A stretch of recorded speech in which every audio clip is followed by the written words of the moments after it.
Hello everyone, welcome to my YouTube channel. आज मैं आपको एनसीईआरटी मैथ्स क्लास 6 एक्सरसाइज 8.4 से इसका क्वेश्चन नंबर 3 कराऊंगी। देखो बेटा, क्वेश्चन 3 है, Raju bought a book for ₹35.65। ठीक है, इतने रुपए की तो वो बुक परचेज करता है। ठीक है, and he gave ₹50 to the shopkeeper, और वो शॉपकीपर को कितने रुपीज दे रहा है? ₹50। How much money did he get back from the shopkeeper. तो जैसे आप मार्केट में कोई चीज़ लेने जाते हैं तो आप ज़्यादा पैसे किसी शॉपकीपर को दे रहे हैं तो वो आपको वापस करके कुछ पैसे देगा ना। सो यही है इस क्वेश्चन के अंदर कि आप एक बुक परचेज कर रहे हैं इतने की। ठीक है, एंड आप ₹50 शॉपकीपर को दे रहे हैं और आपको वापस कितने पैसे मिलेंगे, ठीक है, इन रिटर्न। ठीक है, तो देखिए यहाँ पर कैसे सॉल्व करेंगे। यहाँ पर अपने क्वेश्चन में हम लिखेंगे बेटा, इसमें सबसे पहले आपको लाइन लिखनी पड़ेगी, क्वेश्चन में से ही लिख लेते हैं।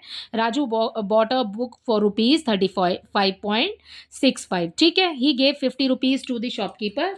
तो यहाँ पर लिखेंगे हम अपना,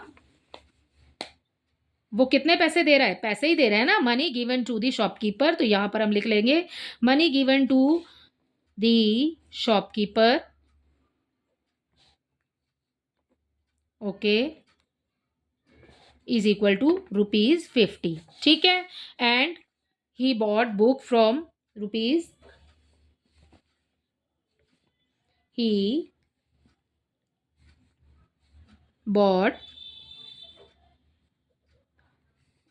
book for rupees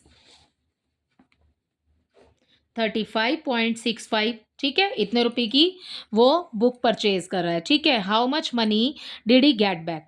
तो आप क्वेश्चन में सही लिख लो, money he get back, money he got back हो जाएगा बेटा, money he got back from the shopkeeper. ठीक है, फ्रॉम दी शॉपकीपर। ओके, यहाँ पर देखिए टोटल रुपीज़ कितने हैं बेटा? 50 ज़्यादा होते हैं, 35 कम होते हैं। ठीक है, तभी तो उसको पैसे वापस मिलेंगे ना। तो यहाँ पर ₹50 जो है ना आपका, ये लिखा 50। आप डेसिमल लगाएंगे क्योंकि यहाँ पर डेसिमल में आपको दिया हुआ है, क्योंकि इतने रुपीज़ की बुक उसने परचेज की है। ठीक है, सिंपल नंबर नहीं है, डेसिमल वाले नंबर हैं। ओके, 35.65 इसके नीचे लिख लेते हैं। 35 लिख लिया आगे। ठीक है, डेसिमल लगाया, 65 चला गया बेटा पीछे। अब जब हमने सवाल किए हैं तो हमने उसमें यही किया है कि आपके पास ऊपर नंबर नहीं है तो आप वहाँ पर 0 पुट करेंगे। ठीक है, अब कर दीजिए आप अपना माइनस, तो आपको पता लग जाएगा कि आपको कितने पैसे वापस मिलेंगे। देखिए, बहुत सारे जब 0 होते हैं, मैंने आपको बोला कि ये वाला जो नंबर है आगे वाला, ये एक नंबर कम हो जाएगा। ठीक है, उसके बाद ये सारे 0 हो जाएंगे आपके 9, और ये फर्स्ट वाला 0 आपका हो जाएगा 10। 10 में से 5 आप माइनस करेंगे बेटा तो आपको 5 मिल जाएगा। 9 में से 6 को माइनस करेंगे तो हमें 3 मिल जाएगा, डॉट की जगह डॉट लगाएंगे। ठीक है, 9 में से 5 माइनस करेंगे 4, एंड 4 में से 3 माइनस करेंगे तो हमें मिल जाएगा 1। ठीक है, so money he get back from the shopkeeper 14.35 rupees. ठीक है, तो ये हो गया आपके क्वेश्चन नंबर 3 का आंसर। जल्दी से इसका क्वेश्चन नंबर 4 भी देख लेते हैं। देखो, क्वेश्चन 4 है, Rani had ₹18.50। She bought one ice cream for ₹11.75। How much money did she have now.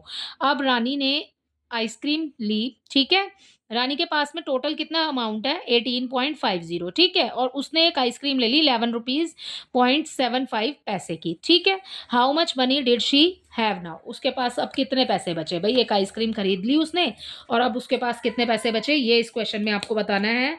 तो इसका सॉल्यूशन देखिए, यहाँ पर हम लिखेंगे टोटल मनी शी हैड।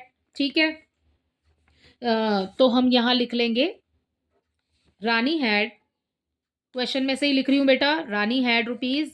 ठीक है, कितने रुपीज है उसके पास? 18.50। ठीक है, तो ये यहाँ लिख लेते हैं। ओके, नेक्स्ट अगला क्या है? She bought an ice cream. ठीक है, तो यहाँ पर सेकंड लाइन अपनी लिख लेंगे यहाँ पर हम कि she bought an ice cream for rupees. ठीक है, आपको रुपीज दिए 11.75। ठीक है, अब how much money does she have now. तो मनी, ठीक है, शी हैव नाउ ये लिखा और उसके बाद में अपना सॉल्व कर देंगे, ठीक है। यहाँ पर देखिए 18.50 आपको दिया हुआ है, ठीक है। बड़ा नंबर है, ऊपर आ जाएगा, छोटा नंबर आ जाएगा बेटा नीचे, तो ये हो जाएगा आपका माइनस, ठीक है। अब आपने करना है इसके अंदर से माइनस, क्योंकि आपको बताना है कि उसके पास टोटल मनी में से इतने पैसे उसने खर्च कर दिए, तो आपके पास कितने बचे, ठीक है। तो यहाँ पर 10 में से 5 को माइनस करेंगे, देखिए इसने आगे से लिया, ठीक है। इसके पास रह गया 4, ये हो गया 10 में से 5 माइनस करेंगे, 5 बच जाएगा, 4 में से 7 को माइनस करेंगे, तो नहीं हो सकता है, इसलिए हम आगे से एक नंबर बोरो कर लेंगे, ठीक है। तो इसके पास हो जाएगा 7, यहाँ हो जाएगा 14। 14 में से 7 को जब हम माइनस करेंगे बेटा, तो हमें मिल जाएगा 7। डेसिमल के लिए डेसिमल लगाएंगे, यहाँ 7 में से 1 गया, तो हमारे पास बचेगा 6। So now she has the money 6.75, ठीक है। सो यहाँ पर उसके पास बचेंगे 6 रुपये 75 पैसे। ओके, इसी के साथ आपका क्वेश्चन नंबर 4 भी कंप्लीट होता है। आई होप इसके दोनों क्वेश्चन आपको अच्छे से समझ आए होंगे। Thank you.